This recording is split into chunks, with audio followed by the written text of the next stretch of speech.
চলুন এর সমাধান করা যাক। সমাধানে আমরা বার করার চেষ্টা করব যে x সমান কত।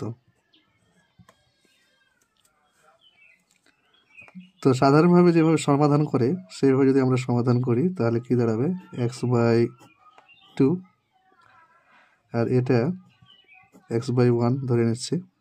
তাহলে ক্রস মাল্টিপ্লিকেশন যদি করি, কোনাকুনি যদি গুণ করি, তো কি দাঁড়াচ্ছে, এটার সঙ্গে এটা গুণ করলে হবে 2x, আর এটার সঙ্গে এটা যদি গুণ করি তাহলে আমাদের হচ্ছে কত, x। এখন এই সংখ্যাটাকে যদি আমরা এই পারে নিয়ে চলে আসি, তাহলে এই পারে আসলে সাধারণত কি হবে, বিয়োগ হবে, বিয়োগ x সমান এখানে আমরা কি লিখব, 0। এখন একে দিয়ে একে যদি আমরা বিয়োগ করি তাহলে বাড়ছে আমাদের কত, x। তাহলে আমাদের উত্তর চলে আসছে কত, 0।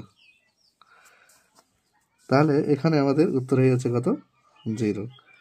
এখন চলুন এটাকে প্রমাণ করা যাক। কি আছে, x/2 আছে সমান আছে x। তো x এর এখানে আমরা কত পেলাম, 0 পেলাম। তো 0 যদি এখানে বসিয়ে দিই তো নিচে কত আসছে, 2 সমান x এর মান আমরা কত পেয়ে গেছি, 0, 0 বসালাম। তো এটা দিয়ে এটাকে যদি ভাগ করি তাহলে 0 হবে, আর এদিকে 0 আছে। তার মানে আমাদের x/2 সমান x অ্যান্ড x সমান 0, এটা হচ্ছে প্রুভড, প্রমাণিত।